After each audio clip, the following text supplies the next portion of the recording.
ওম শান্তি শান্তি শান্তি। হে নচিকেতা, তুমি খুব ভুল করছো। কারণ এই বর নিয়ে তুমি কি করবে? তুমি বরং সুখ ভোগের জন্য যত দরকার ধন সম্পদ, শত বৎসর আয়ুসম্পন্ন পুত্র পৌত্রাদির পরিবার চেয়ে নাও। তুমি অসংখ্য গবাদি পশু, হাতি, ঘোড়া, সোনা প্রভৃতি সম্পদযুক্ত বিশাল সাম্রাজ্য চেয়ে নাও। আবার সে সকল উপভোগ করবার জন্য যত বৎসর ইচ্ছে করো বেঁচে থাকো।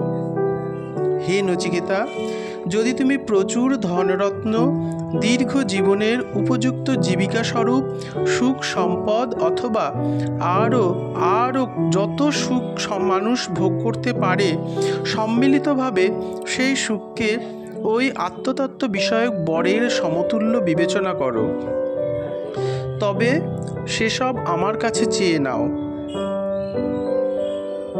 আমি তোমাকে এই শশাগোরা পৃথিবীর সম্রাট করে দিচ্ছি, আর তোমাকে এই পৃথিবীতে যত রকমের সুখভোগ আছে সে সবের মধ্যে সর্বশ্রেষ্ঠ ভোগগুলোর অধিকারী করে দিচ্ছি। এইভাবে যমরাজ বাক পটুতার দ্বারা আত্মতত্ত্বের মহত্ত্বই প্রকারান্তরে প্রচার করার জন্য নচিকেতাকে এক বিশাল ভোগের প্রলোভন দিতে লাগলেন। হে নচিকেতা, যে যে ভোগ মর্তলোকে দুর্লভ সে সমস্ত তুমি চেয়ে নাও। সুসজ্জিত রথ, সঙ্গে বহু বাদ্যযন্ত্র সহ স্বর্গের সুন্দরী অপ্সরা সকল, যা মনুষ্যলোকে কোনো দিনই পাওয়া যায় না, যাদের জন্য বড় বড় মুনি ঋষিরা লালায়িত, সে সকল আমি অতি সহজেই তোমাকে দিচ্ছি। তুমি এদের নিয়ে যাও, আর এদের দিয়ে তুমি যদৃচ্ছা পরিচর্যা করাও। কিন্তু নচিকেতা, তোমাকে আবার বলছি, আত্মতত্ত্ব বিষয়ে তুমি কোনো প্রশ্ন করো না। হে মৃত্যু দেবতা, আপনি যেসব ভোগ সামগ্রীর তালিকা দিলেন সেগুলি সবই ক্ষণস্থায়ী, আগামীকাল পর্যন্ত থাকবে কিনা সন্দেহ। আর এসবের থেকে পাওয়া সুখও বাস্তবে সুখই নয়, বরং দুঃখই।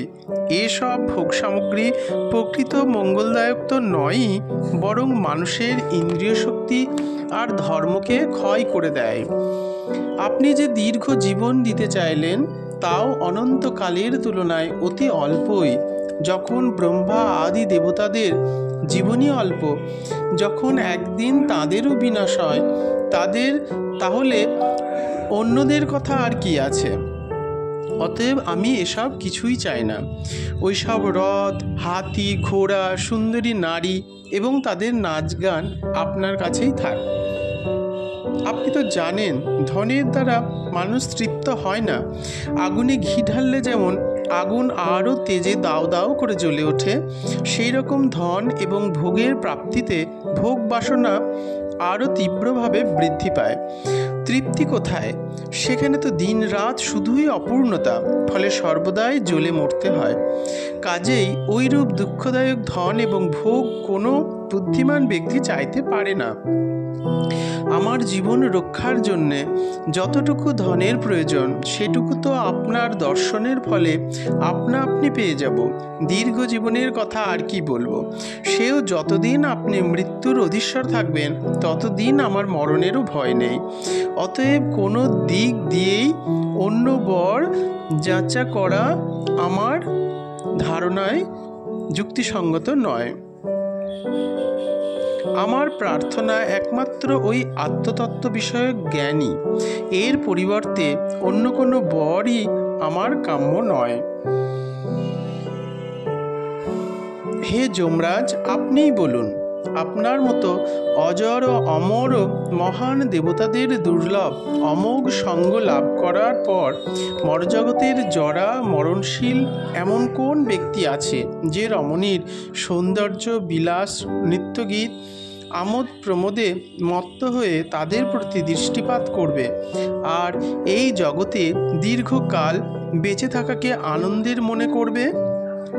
নচিকেতা বললেন, হে যমরাজ, যে আত্মতত্ত্ব সম্বন্ধীয় মহাজ্ঞানের বিষয়ে লোকে এরূপ সংশয়াপন্ন হয় যে মৃত্যুর পর এই আত্মার অস্তিত্ব থাকবে কি থাকবে না সে বিষয়ে আপনার যুক্তিসঙ্গত অনুভূত জ্ঞান কৃপা করে আমাকে উপদেশ দিন। এই আত্মতত্ত্ব অত্যন্ত গুহ্য, তবুও আপনার শিষ্য নচিকেতা এছাড়া অন্য কোনো বর প্রার্থনা করে না। অন্যান্য জীবের মতো কেবল কর্মের ফল ভোগ করবার জন্য আমরা মনুষ্যদেহ লাভ করিনি।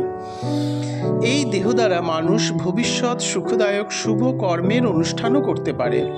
বেদে সুখ লাভের দুটি প্রকার বলা হয়েছে: শ্রেয় অর্থাৎ চিরকালের জন্য সমস্ত প্রকারের দুঃখ থেকে মুক্ত হয়ে আনন্দস্বরূপ পরব্রহ্ম পরমেশ্বরকে প্রাপ্তির উপায়, আর প্রেয় অর্থাৎ স্ত্রী পুত্র পরিবার ধন গৃহ সম্মান যশ ইত্যাদি ইহলোকের এবং স্বর্গলোকের যত কিছু ভোগ্য সামগ্রী আছে সে সকল প্রাপ্তির জন্য নির্দেশিত সাধন পথ।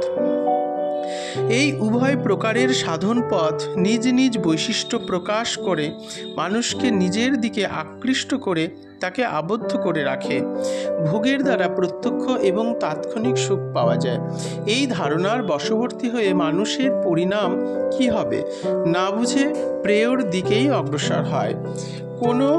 কোনো ভাগ্যবান মানুষ ঈশ্বরের কৃপায় প্রাকৃত ভোগের আপাত মধুর এবং ভবিষ্যৎ দুঃখের রহস্য বুঝে সেদিক থেকে মুখ ফিরিয়ে নিয়ে শ্রেয়ের দিকে এগিয়ে যায়।